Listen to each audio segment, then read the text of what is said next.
नमस्कार दोस्तों, भारत की भूगोल की सीरीज में हम लोग भारत में खनिज संसाधन का अध्ययन कर रहे हैं। भारत में खनिज संसाधन की आज की जो क्लास है ये 9वीं क्लास है। इसके पहले हमने भारत में खनिज संसाधन की 8 महत्वपूर्ण क्लासेस करा दी हैं, जिसमें बेसिक से लेकर के और जो धात्विक खनिज हैं, अधात्विक खनिज हैं, उन सभी पर हम लोगों ने विस्तृत तौर पर अध्ययन कर लिया है।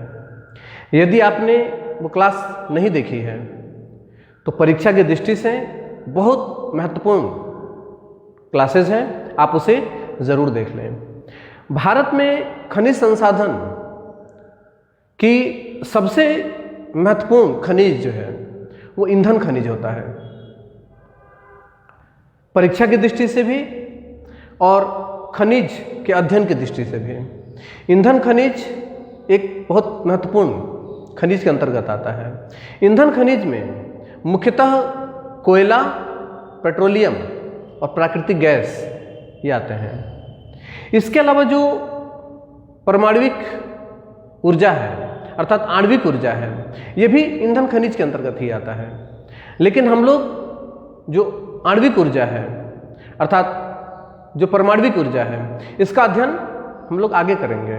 लेकिन ऊर्जा अर्थात ईंधन खनिज के अंतर्गत हम लोग पहले जो सबसे ज़्यादा महत्वपूर्ण है, जहाँ से सवाल बनने की संभावना सबसे ज़्यादा है, वह है कोयला, पेट्रोलियम और प्राकृतिक गैस। इसका अध्ययन हम लोग पहले करेंगे।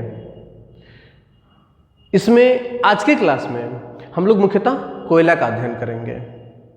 भारत में ऊर्जा का जो सबसे बड़ा स्रोत है वो कोयला ही है। भारत में जो संपूर्ण ऊर्जा है, भारत में कितना भी हम लोगों ने विकास किया है, लेकिन आज भी ऊर्जा के लिए हम लोग कोयले पर निर्भर करते हैं। ऊर्जा का एक सबसे बड़ा साधन भारत में कोयला है। भारत में जो खनिज तेल से प्राप्त होने वाली ऊर्जा है, उसका लगभग 2 गुना हम लोग कोयला से ऊर्जा प्राप्त करते हैं। इसके अलावा जो प्राकृतिक गैस है, प्राकृतिक गैस से जो हम लोग ऊर्जा प्राप्त करते हैं, उसका 5 गुना हम लोग कोयले से ऊर्जा प्राप्त करते हैं। तथा जो जल विद्युत ऊर्जा है, जल विद्युत से जो हम लोग ऊर्जा प्राप्त करते हैं, उसका लगभग 8 गुना हम कोयले से ऊर्जा प्राप्त करते हैं। अर्थात चाहे वो खनिज तेल हो या प्राकृतिक गैस हो या जल विद्युत ऊर्जा हो, इन सभी में सबसे अधिक जो ऊर्जा है वो हम कोयले से प्राप्त करते हैं। यही कारण है कि कोयले को काला सोना कहा जाता है। हम जैसे जैसे बोलते जा रहे हैं, आप इसी तरीके से इसको लिखते जाइए। ये परीक्षा में पूछा जाता है कि प्राकृतिक गैस से जो ऊर्जा प्राप्त हो रही है, उससे कितना गुना हम कोयले से ऊर्जा प्राप्त करते हैं। तो याद रखिएगा 5 गुना। तथा जो खनिज तेल है, इससे जो हम ऊर्जा प्राप्त कर रहे हैं, इससे कितना गुना हम कोयले से प्राप्त करते हैं, तो लगभग 2 गुना। तथा जो जल ताप ऊर्जा है, जो जल ताप ऊर्जा है, इसके कितना गुना हम कोयले से प्राप्त करते हैं, तो इसका लगभग 8 गुना अधिक ऊर्जा हम कोयले से प्राप्त करते हैं। और संभवतः यही कारण है कि कोयले को काला सोना कहा जाता है। इसलिए भारत में ऊर्जा के लिए कोयला एक बहुत महत्वपूर्ण साधन होता है।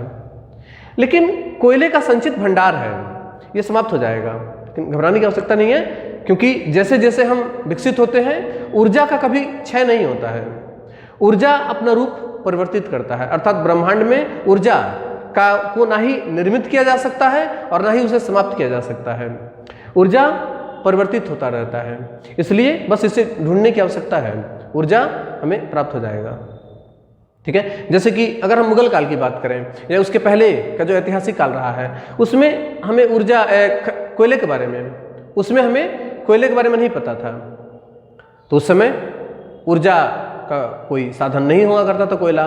लेकिन जैसे जैसे हम विकसित हुए, हमें कोयले के बारे में पता चला, पेट्रोलियम के बारे में पता चला, तो ये ऊर्जा के हमारे साधन नए नए बनते चले गए। आगे भी इसी तरीके के नए नए ऊर्जा के जो साधन हैं वो हमें मिलते जाएंगे। ऊर्जा के जो नए नए संसाधन होंगे वो हमें प्राप्त होते जाएंगे।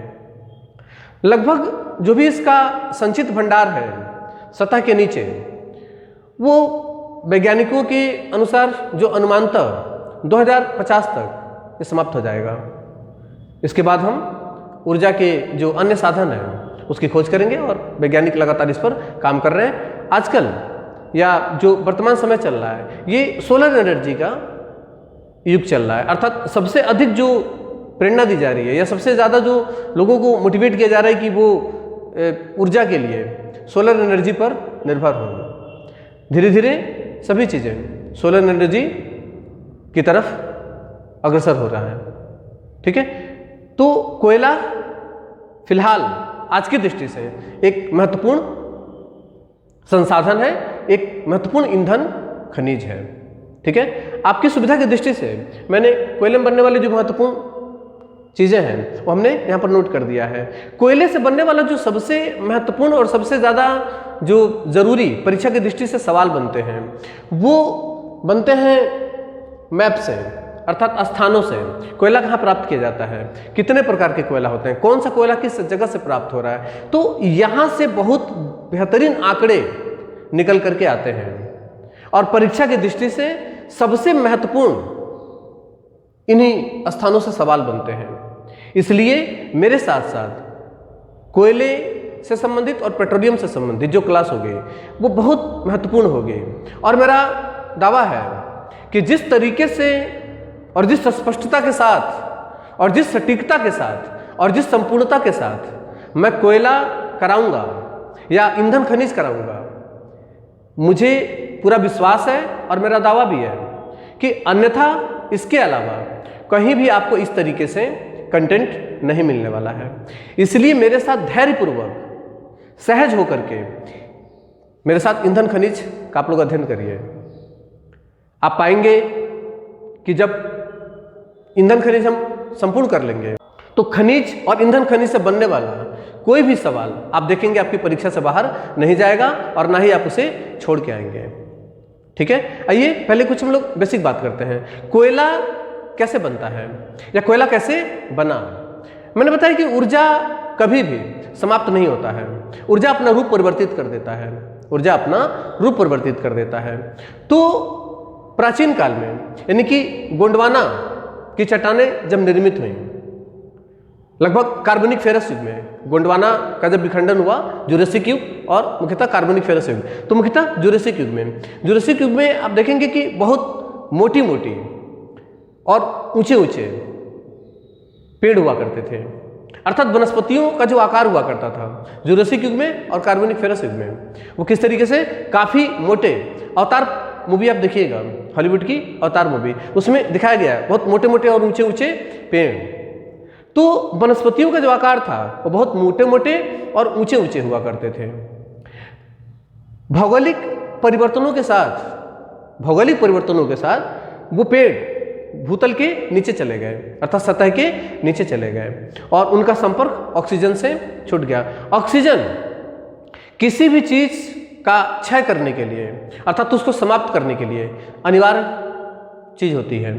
अर्थात अगर किसी चीज में या किसी वस्तु में ऑक्सीजन का संपर्क ना रहे तो उसका क्षय नहीं होगा। ठीक है, तो ऊर्जा का क्षय के लिए भी या ऊर्जा को सक्रिय करने के लिए भी ऑक्सीजन की आवश्यकता होती है। तो जब वो वृक्ष सतह के नीचे चले गए और वो ढक गए तो उनमें जो प्राकृतिक ऊर्जा थी, अर्थात जो सौरिक ऊर्जा थी, सूर्य से प्राप्त जो ऊर्जा थी, अर्थात वनस्पतियां सूर्य से ऊर्जा प्राप्त करती हैं और वो अपने अंदर संचित करती हैं, उसी प्रकाश से, उसी ऊर्जा से वो अपना भोजन तैयार करती हैं। ठीक है, तो वो ऊर्जा, सूर्य की जो ऊर्जा है वो वनस्पतियों में संचित रहता है।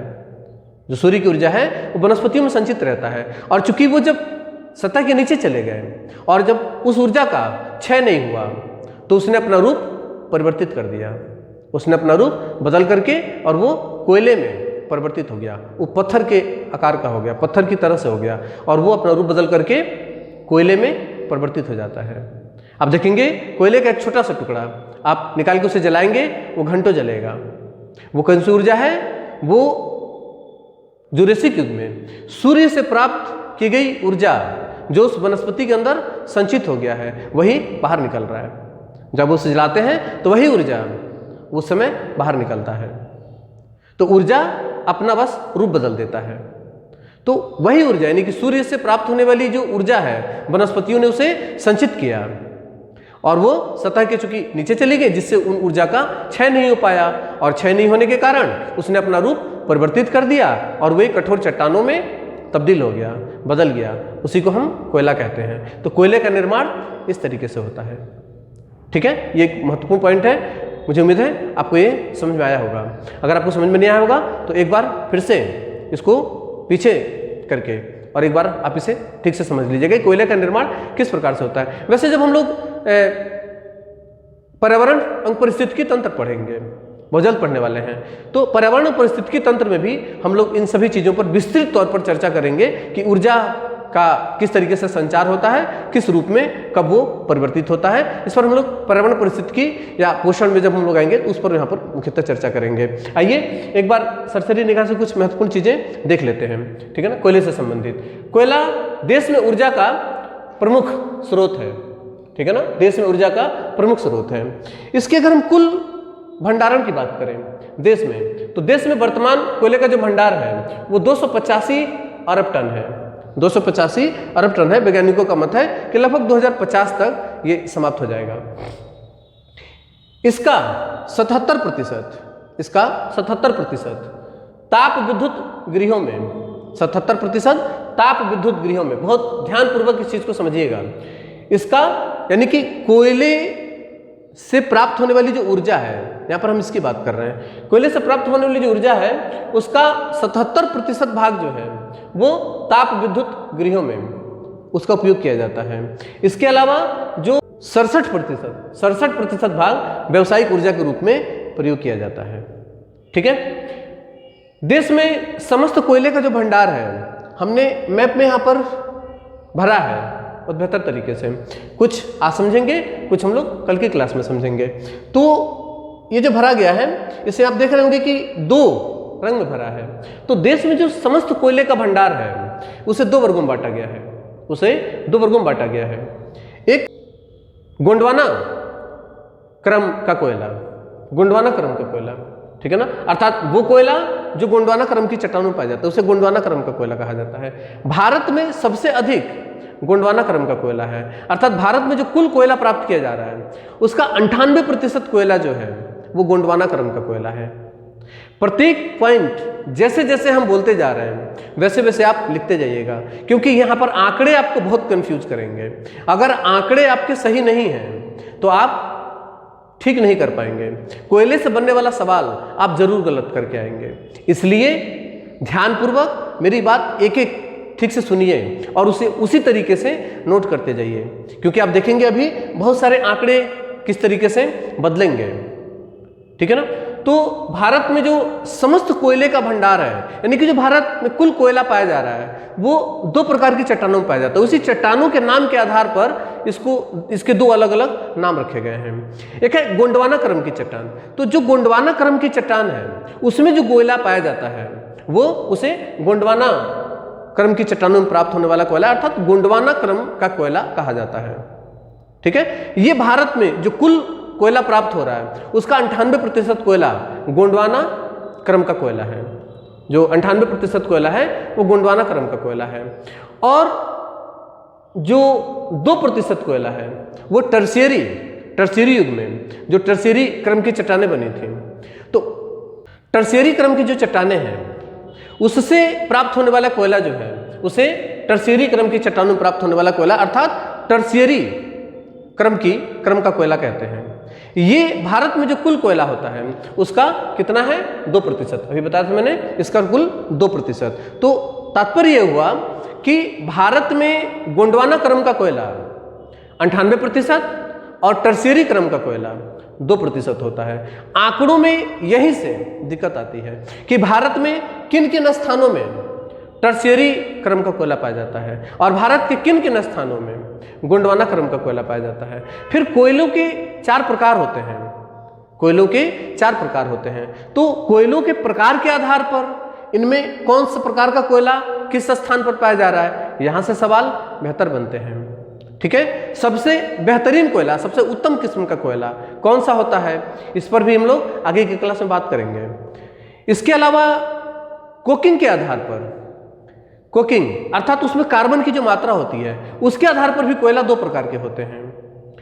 जो उसमें कार्बन की मात्रा है, कार्बन की जो मात्रा है, तो कार्बन की मात्रा अर्थात उसकी गुणवत्ता के आधार पर कोयले 4 प्रकार के होते हैं। ठीक है ना, एंथ्रोसाइट कोयला, बिटुमिनस कोयला, लिग्नाइट कोयला और पीट कोयला। ठीक है, और कार्बन और नमी की जो मात्रा है कोयले में, उसके आधार पर भी एक अलग मानक बनता है। 2 प्रकार के कोयला अर्थात कुकिंग कोयला और गैर कुकिंग कोयला की बात की जा रही है। तो इस आधार पर भी इसको 2 वर्गों में बांटा गया है। तो कहने का मतलब यहां पर तात्पर्य यह हो जा रहा है कि वर्गीकरण बहुत ज्यादा हो जा रहा है, इसलिए आंकड़े जो हैं बहुत ज्यादा हो जाते हैं। पूछा जाएगा कुकिंग कोयला भारत में सबसे ज्यादा कहां पाया जाता है, ठीक है, या फिर एंथ्रेसाइट कोयला भारत में सबसे ज्यादा कहां पाया जाता है, बिटुमिनस कोयला भारत में सबसे ज्यादा कहां पाया जाता है। ठीक है ना, संपूर्णता के आधार पर भारत में सबसे ज्यादा कोयले की खाने कहां हैं। तो इस तरीके के जो आंकड़े हैं वो बहुत ज्यादा कंफ्यूज करते हैं, इसलिए ध्यानपूर्वक एक एक बात को यहां पर समझने की कोशिश करेंगे। हम बात कर रहे थे कि भारत में जो गोंडवाना क्रम की चट्टानों में प्राप्त होने वाला कोयला अर्थात गोंडवाना क्रम का कोयला है वो भारत में 98% और शेष 2% जो है वो टर्शियरी क्रम का कोयला होता है। ठीक है ना, अभी हम लोग इसको देखेंगे। इसमें जो नीले रंग से जो भी पॉइंट आप देख रहे होंगे नीले रंग से, ठीक है ना, ये मुख्यतः गोंडवाना क्रम का कोयला है। इसके अलावा जो लाल रंग से आप पॉइंट देख रहे होंगे यहाँ पर, ये लाल रंग से जो पॉइंट है, लाल रंग से जो पॉइंट है ये टर्शियरी क्रम का कोयला है। इसको इसी तरीके से दर्शाया गया है, अभी हम लोग इसको समझेंगे। ठीक है ना, भारत में जो कोयले हैं, भारत में जो भी कोयला पाया जा रहा है मुख्यतः गोंडवाना क्रम का जो कोयला है, गोंडवाना क्रम का कोयला नदी घाटियों में पाया जाता है, सबसे अधिक नदी घाटियों में। ठीक है ना, यहाँ पर हमने कुछ नदियाँ बनाई हैं। ठीक है ना, देखते हैं, कुछ समझ लेते हैं पहले नदियों को। जैसे कि ये गंगा नदी, गंगा नदी की प्रमुख सहायक नदी है, गंगा नदी की वितरिका नदी, गंगा नदी की वितरिका नदी हुगली नदी, और हुगली नदी की सहायक नदी है दामोदर नदी।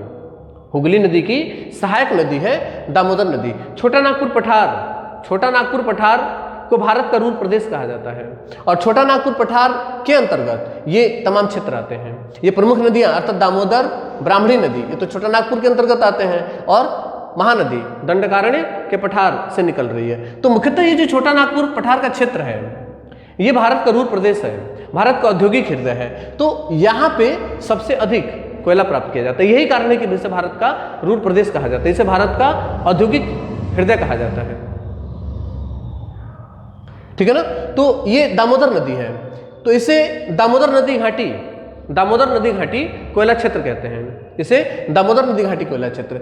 उसके बाद छोटा नागपुर पठार से ही उड़ीसा में नदी निकलती है ब्राह्मणी नदी। ठीक है ना, तो इसे कहते हैं ब्राह्मणी नदी कोयला क्षेत्र।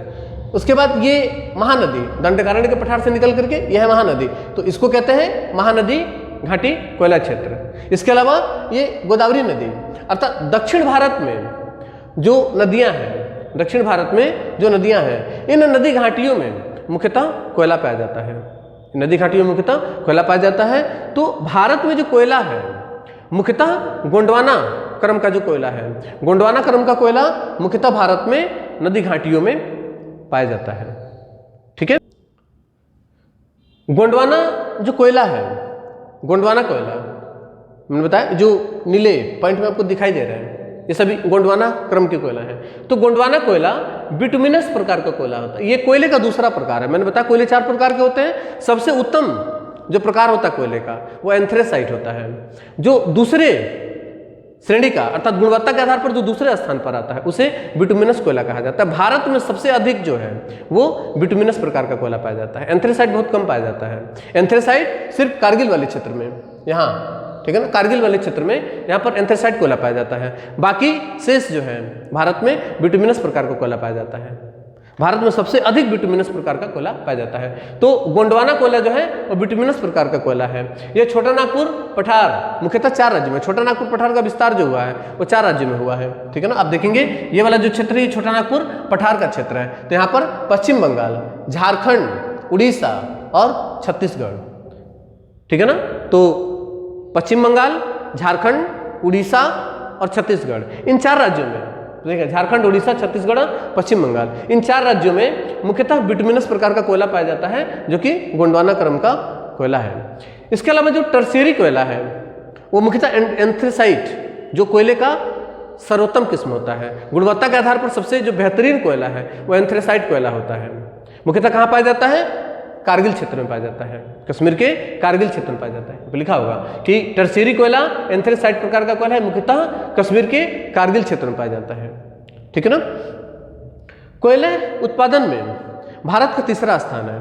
कोयला उत्पादन में भारत का तीसरा स्थान है। विश्व में कोयला उत्पादन में चीन का पहला स्थान है। विश्व में कोयला उत्पादन में चीन का पहला स्थान है। चीन के बाद दूसरा स्थान अमेरिका का है, दूसरा स्थान अमेरिका का है और तीसरा स्थान आता है भारत का। कोयला उत्पादन में भारत का कौन सा स्थान है? तीसरा स्थान है। ठीक से याद रखिएगा इसको, ठीक है। और किस किस के बाद ये भी पूछा जा सकता है। तो पहला स्थान किसका है? चीन का, दूसरा स्थान अमेरिका का, तीसरा स्थान भारत का है। कोयला उत्पादन भारत का तीसरा स्थान है। कोल इंडिया लिमिटेड, कोल इंडिया लिमिटेड का तात्पर्य है कि कोयला का जो खनन होता है, यानी जो निकाला जाता है, ठीक है ना, तो उसके लिए एक संस्था बनाया गया था, कोल इंडिया लिमिटेड, उसको कहते हैं कोल इंडिया लिमिटेड। कोल इंडिया लिमिटेड की जो स्थापना हुई है 1975 में किया गया है। कोल इंडिया लिमिटेड की स्थापना 1975 में किया गया है, ठीक है ना। वर्तमान में ये जो कोयला मंत्रालय है उसके अधीन होकर के काम करता है। कोयले के खनन का कार्य इस संस्था के द्वारा किया जाता है, ठीक है। भारत में सबसे अधिक कोयले की जो खाने हैं, भारत में सबसे अधिक कोयले की जो खाने हैं वो झारखंड में है, ठीक है ना। भारत में सबसे अधिक कोयले के खाने झारखंड में है। इसके अलावा भारत के जो प्रमुख कोयला भंडारक राज्य हैं, कोयले का भंडारक राज्य, भंडारक राज्य से क्या तात्पर्य है कि जमीन के नीचे, भूगर्भ के अंदर जो कोयले का भंडार है भारत में, उसके आधार पर अगर हम क्रम देखें तो पहले स्थान पर झारखंड है, भंडारण में पहले स्थान पर झारखंड आता है, दूसरे स्थान पर ओडिशा आता है, दूसरे स्थान पर ओडिशा, तीसरे स्थान पर छत्तीसगढ़ आता है, चौथे स्थान पर पश्चिम बंगाल और 5वें स्थान पर मध्य प्रदेश आता है।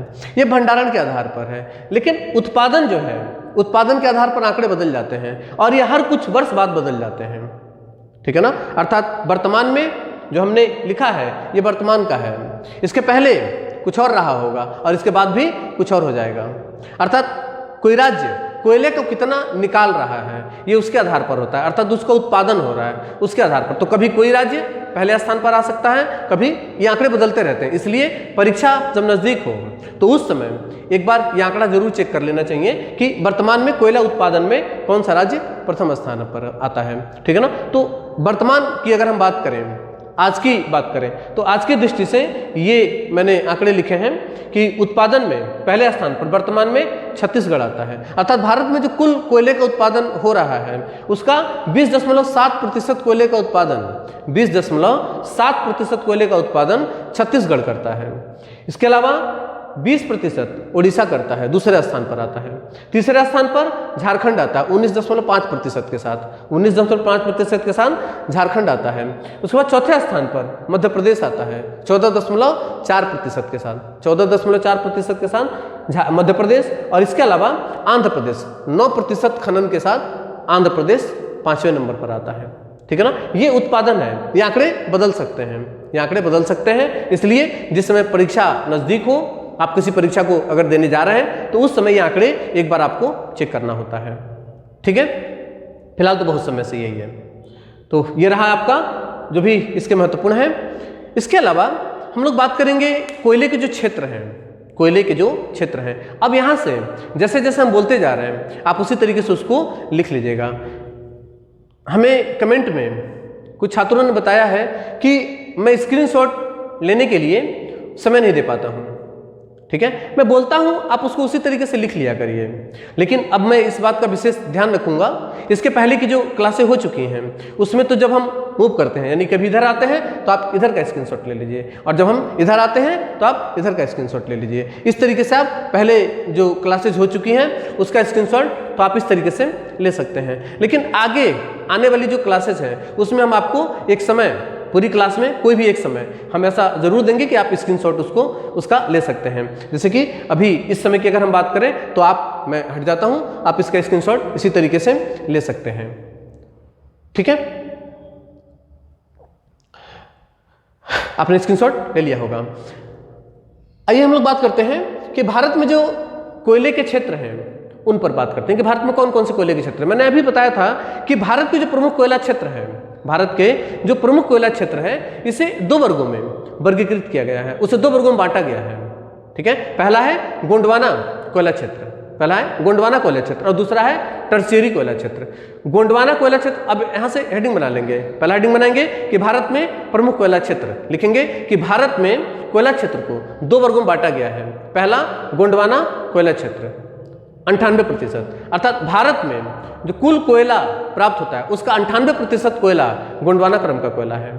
दूसरा टर्शियरी क्रम का कोयला, आगे लिख लेंगे कि भारत में कुल जो कोयला प्राप्त होता है उसका 2% जो कोयला है वो टर्शियरी क्रम का कोयला है। ठीक है ना, हेडिंग बना लेंगे। अगला गोंडवाना कोयला क्षेत्र, गोंडवाना कोयला क्षेत्र। भारत में जो गोंडवाना कोयला क्षेत्र है, भारत में गोंडवाना कोयला क्षेत्र जो बनता है ये दक्षिण भारत में नदी घाटियों में प्राप्त किया जाता है।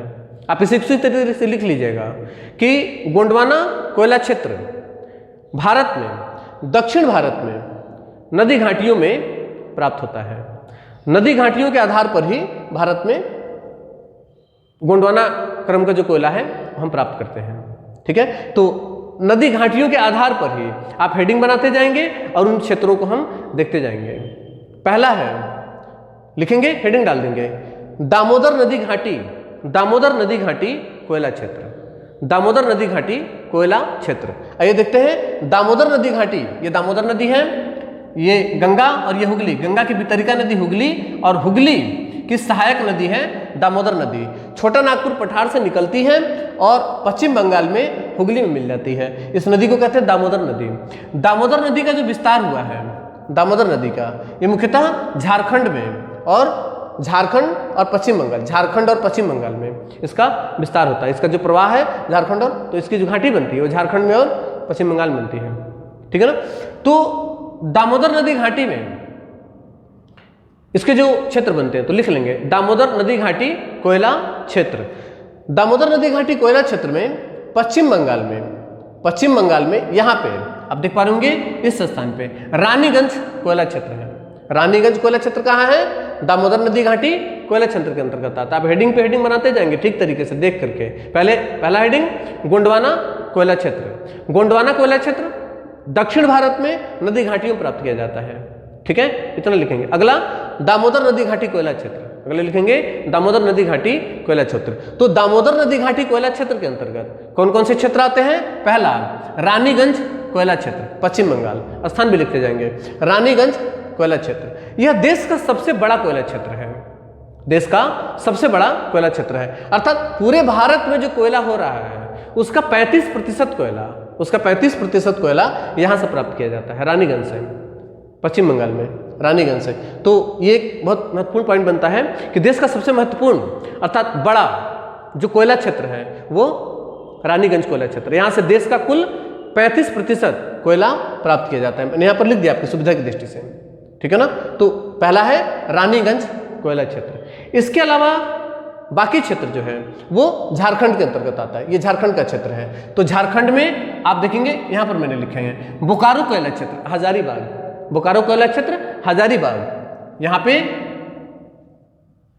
ये दामोदर नदी घाटी कोयला क्षेत्र के अंतर्गत झारखंड में जो कोयले के क्षेत्र है उसमें पहला है बोकारो कोयला क्षेत्र हजारीबाग। इसके अलावा गिरिडीह कोयला क्षेत्र, गिरिडीह कोयला क्षेत्र। इसके अलावा झरिया कोयला क्षेत्र, झरिया कोयला क्षेत्र। इसके अलावा कनकपुरा कनकपुरा कोयला क्षेत्र। ये 4 प्रमुख कोयला क्षेत्र किसके अंतर्गत आते हैं? झारखंड के अंतर्गत आते हैं।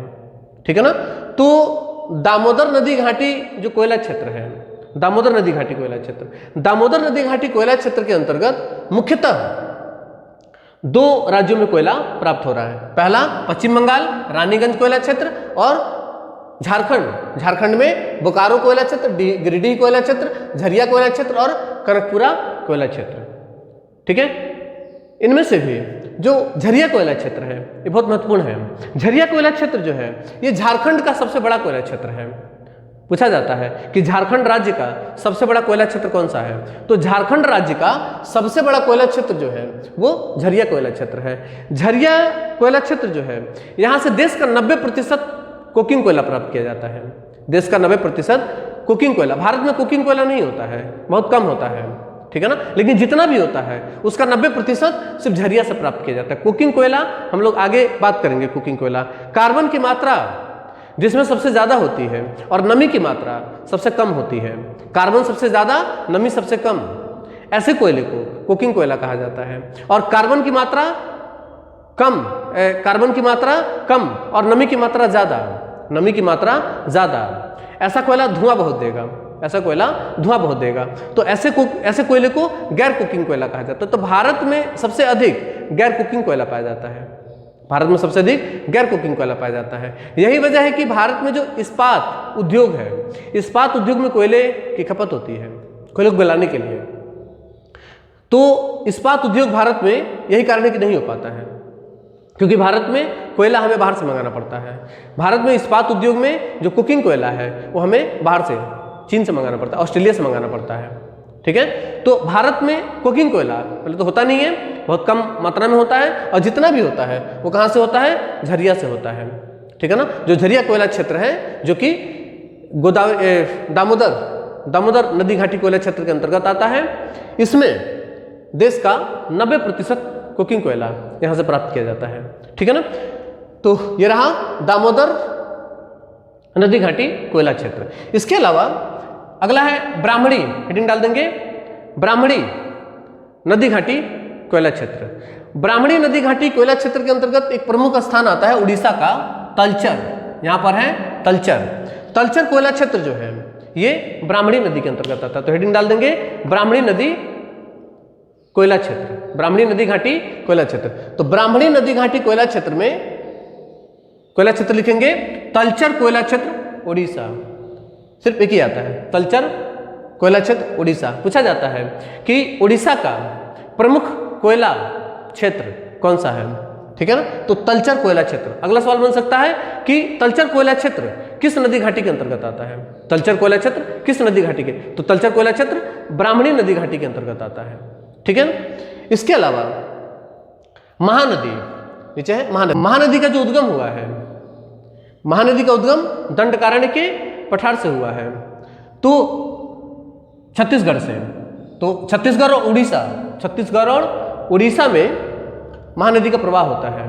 तो महानदी घाटी में हेडिंग डाल देंगे महानदी घाटी कोयला क्षेत्र। महानदी घाटी कोयला क्षेत्र में कौन सा क्षेत्र आता है? कोरबा कोयला क्षेत्र, छत्तीसगढ़। कोरबा कोयला क्षेत्र यहाँ पर है, ये वाला जो हिस्सा है ये है कोरबा कोयला क्षेत्र छत्तीसगढ़। ठीक है ना। यह है कोरबा कोयला क्षेत्र। किसके अंतर्गत आता है? महानदी घाटी कोयला क्षेत्र के अंतर्गत आता है। इसके अलावा सोन नदी, यहां पर मालवा का पठार है, यहां पर मालवा का पठार है। मालवा के पठार से एक मध्य प्रदेश से, मध्य प्रदेश में अमरकंटक से, मध्य प्रदेश में अमरकंटक से, अमरकंटक विंध्य श्रेणी की सर्वोच्च चोटी है, अमरकंटक विंध्य श्रेणी की सर्वोच्च चोटी है। और यहीं से एक नदी निकल करके और उत्तर पूर्व की ओर प्रवाहित होते हुए बिहार में जाके गंगा से मिलती है, नाम है सोन नदी। तो सोन नदी जो है ये भी प्रमुखतः कोयले क्षेत्र के अंतर्गत आता है। तो लिख लेंगे सोन नदी कोयला क्षेत्र, सोन नदी कोयला क्षेत्र। सोन नदी कोयला क्षेत्र में पहला है सिंगरौली, पहला लिख लेंगे सोन नदी कोयला क्षेत्र, उसमें पहला सिंगरौली कोयला क्षेत्र। ठीक है। दूसरा सुहागपुर कोयला क्षेत्र, दोनों मध्य प्रदेश में है। सिंगरौली कोयला क्षेत्र मध्य प्रदेश, दूसरा सुहागपुर कोयला क्षेत्र मध्य प्रदेश, सुहागपुर कोयला क्षेत्र मध्य प्रदेश। ये दोनों सिंगरौली और सुहागपुर मध्य प्रदेश में। किस नदी घाटी के अंतर्गत? सोन नदी घाटी कोयला क्षेत्र के अंतर्गत आते हैं। सोन नदी घाटी कोयला क्षेत्र के अंतर्गत ही छत्तीसगढ़ में 2 स्थान आते हैं, ठीक है ना। छत्तीसगढ़ में 2 स्थान है। पहला ये CHH दिख रहा होगा, ये छत्तीसगढ़ है। तातापानी कोयला क्षेत्र, तातापानी लिख लेंगे, तातापानी कोयला क्षेत्र और रामकोला कोयला क्षेत्र, रामकोला कोयला क्षेत्र। तो रामकोला कोयला क्षेत्र और तातापानी कोयला क्षेत्र सोन नदी घाटी कोयला क्षेत्र के अंतर्गत आने वाले छत्तीसगढ़ के प्रमुख कोयला क्षेत्र हैं। छत्तीसगढ़ के प्रमुख कोयला क्षेत्र के अंतर्गत आते हैं, ठीक है ना। इसके अलावा यह है गोदावरी नदी। अगला है गोदावरी नदी कोयला क्षेत्र, आप इसी तरीके से लिख लीजिए, गोदावरी नदी कोयला क्षेत्र। गोदावरी नदी कोयला क्षेत्र के अंतर्गत सिर्फ एक स्थान आता है, सिंगरैनी कोयला क्षेत्र। सिंगरैनी कोयला क्षेत्र कहाँ पर है? आंध्र प्रदेश, यहाँ पर है, ठीक है ना। ये गोदावरी नदी है और इस घाटी में यहाँ पर बनता है सिंगरैनी कोयला क्षेत्र, आंध्र प्रदेश। सिंगरैनी कोयला क्षेत्र, आंध्र प्रदेश, ठीक है ना। ये रहा भारत में जो प्रमुख कोयला क्षेत्र है। कौन से वाले? गोंडवाना क्रम का जो कोयला है, अर्थात गोंडवाना कोयला है, गोंडवाना क्रम का कोयला, उसको लेकर के हमने आज की क्लास में बात कर ली है, ठीक है ना। ये जो लाल रंग में दिखाई दे रहे हैं ये मुख्यतः टर्शियरी क्रम के कोयला है, ठीक है ना। तो टर्शियरी क्रम के जो कोयला हैं उन पर हम लोग मुख्यतः कल की क्लास में भी चर्चा करेंगे। इसके अलावा जो कोयले के प्रकार हैं, जैसे मैंने बताया था एंथ्रेसाइट कोयला, बिटुमिनस कोयला, उसके अलावा लिग्नाइट कोयला और पीट कोयला, तो इनके प्रकार और उनकी विशेषताओं पर, इसके अलावा कोकिंग कोयला और गैर कोकिंग कोयला, इस पर, और इसके अलावा जो ये कोयला है अर्थात टर्शियरी क्रम के जो कोयला है इस पर हम लोग कल की क्लास में चर्चा करेंगे, ठीक है ना। एक बार सरसरी निगाह से हम लोग देख लेते हैं, ये जो रेड कलर में दिखाई दे रहा है ये टर्शियरी कोयला क्षेत्र है, ठीक है ना। कहाँ कहाँ? यह है नाचिक नाम, नाचिक नाम अरुणाचल प्रदेश से टर्शियरी क्रम का कोयला प्राप्त किया जाता है। इसके अलावा मकामू, मकामू असम, इसके अलावा बहूर, बहूर यहाँ पर है पुदुचेरी, बहूर। इसके अलावा नवेली, नवेली तमिलनाडु, तमिलनाडु में जो टर्शियरी क्रम का कोयला है मुख्यतः उसके 2 क्षेत्र बनते हैं, पहला नवेली और दूसरा मन्नारगुड़ी। नवेली और मन्नारगुड़ी तमिलनाडु में टर्शियरी क्रम का कोयला यहाँ से प्राप्त किया जाता है। इसके अलावा केरल, केरल में बरकला, केरल में बरकला जो क्षेत्र है यहाँ से टर्शियरी क्रम का कोयला प्राप्त किया जाता है। इसके अलावा गुजरात में, गुजरात में यहाँ से एक स्थान है अमसार, अमसार जो है गुजरात में, यहाँ से भी टर्शियरी क्रम का कोयला प्राप्त किया जाता है। टर्शियरी क्रम के कोयले के लिए सबसे जो भारत में प्रमुख स्थान है वो कारगिल है, वह है कारगिल, अर्थात कश्मीर में, कश्मीर में कारगिल, नीचाहोम और कालाकोट, ठीक है ना। कारगिल, नीचाहोम और कालाकोट ये प्रमुख स्थान बनते हैं कश्मीर में। इसके अलावा जो राजस्थान है, राजस्थान के भी प्रमुख स्थान बहुत सारे स्थान हैं, यानी कि बीकानेर, लगभग पूरा बीकानेर, कपूरगढ़ी, जलीपा, कपूरगढ़ी, जलीपा, इसके अलावा पलाना, पलाना जो है यहाँ से भी टर्शियरी क्रम का कोयला प्राप्त किया जाता है, ठीक है ना। अब इसमें से लिग्नाइट, एंथ्रेसाइट पर हम लोग आगे कल की क्लास में चर्चा करेंगे कि लिग्नाइट, इनमें से लिग्नाइट कोयला कहाँ कहाँ से प्राप्त हो रहा है, 3रे नंबर का। इसके अलावा एंथ्रेसाइट कोयला कहाँ से प्राप्त हो रहा है, ये जो भी नीले रंग के मैंने क्षेत्र बताए थे अर्थात गोंडवाना क्रम के जो भी कोयला है ये बिटुमिनस प्रकार का कोयला है। कोयले का जो दूसरा प्रकार होता है गुणवत्ता के आधार पर दूसरे क्रम का जो कोयला होता है उसे बिटुमिनस प्रकार का कोयला कहा जाता है। और बिटुमिनस प्रकार का जो कोयला है ये मुख्यतः गोंडवाना क्रम की जो चट्टानें हैं उसमें पाई जाती हैं। जो गोंडवाना क्रम का कोयला है वो बिटुमिनस प्रकार का ही कोयला है और ये मुख्यतः नदी घाटियों में पाया जाता है। तो मैंने बताया कि दामोदर नदी घाटी कोयला क्षेत्र जो भी रहा, ब्राह्मणी नदी घाटी कोयला क्षेत्र, सोन नदी घाटी कोयला क्षेत्र और महानदी घाटी कोयला क्षेत्र, इसके अलावा गोदावरी नदी घाटी कोयला क्षेत्र। इसके अंतर्गत आने वाले जो भी स्थान है ये बिटुमिनस प्रकार के कोयला यहाँ से प्राप्त किए जाते हैं। गोंडवाना क्रम के कोयला यहाँ से प्राप्त किए जाते हैं। नदी घाटियों में प्राप्त होने वाले कोयला मुख्यतः भारत में बिटुमिनस प्रकार के कोयला होते हैं, ठीक है ना। एंथ्रेसाइट कोयला भारत में कारगिल से प्राप्त किया जाता है। एंथ्रेसाइट कोयला भारत में कारगिल से प्राप्त किया जाता है। इसके अलावा टर्शियरी क्रम की जो चट्टानें हैं, इसके अलावा टर्शियरी क्रम की जो चट्टानें हैं उसमें लिग्नाइट कोयला भी प्राप्त किया जाता है। जरूरी नहीं कि टर्शियरी क्रम की अगर चट्टान है तो उसमें एंथ्रेसाइट ही होगा। टर्शियरी क्रम की चट्टानों में ही लिग्नाइट भी पाया जाता है, लिग्नाइट कोयला भी प्राप्त है। ये कोयले की गुणवत्ता के आधार पर 3रे नंबर पर आता है। तीसरे स्थान पर है लिग्नाइट कोयला। तो लिग्नाइट कोयला भी राजस्थान, जैसे कि क्रम टर्शियरी क्रम, बहुत ध्यान से समझिएगा इस चीज को, टर्शियरी क्रम की चट्टाने हैं ये, टर्शियरी क्रम की कोयला है ये। तो टर्शियरी क्रम में ही लिग्नाइट और एंथ्रेसाइट दोनों होता है। टर्शियरी क्रम की चट्टाने जो पुदुचेरी, नवेली, तमिलनाडु में नवेली और तमिलनाडु में मन्नारगुड़ी, यहाँ से लिग्नाइट कोयला प्राप्त किया जाता है। इसके अलावा केरल का जो बरकला है, यहाँ से भी लिग्नाइट प्राप्त किया जाता है। राजस्थान के जो तमाम क्षेत्र मैंने बताए, मुख्यतः पलाना, उसके अलावा बीकानेर, कपूरगढ़ी और जलीपा, ये प्रमुख जो स्थान है, यहाँ से लिग्नाइट कोयला प्राप्त किया जाता है। टर्शियरी क्रम की चट्टानों में जो सबसे बेहतरीन कोयला है कारगिल से प्राप्त होने वाला, वही एंथ्रेसाइट कोयला है। अर्थात एंथ्रेसाइट कोयला भारत में सिर्फ कारगिल क्षेत्र से प्राप्त किया जाता है, बहुत कम प्राप्त किया जाता है, ठीक है ना। और भारत में टर्शियरी क्रम की जो चट्टाने हैं, ये रेड कलर, ये खुद 2% है, टोटल 2%। तो भारत में सबसे अधिक कोयला इन क्षेत्रों से प्राप्त किया जाता है। तो जो महत्वपूर्ण कोयला क्षेत्र है वो तो हमने आज की क्लास में करा दिया है।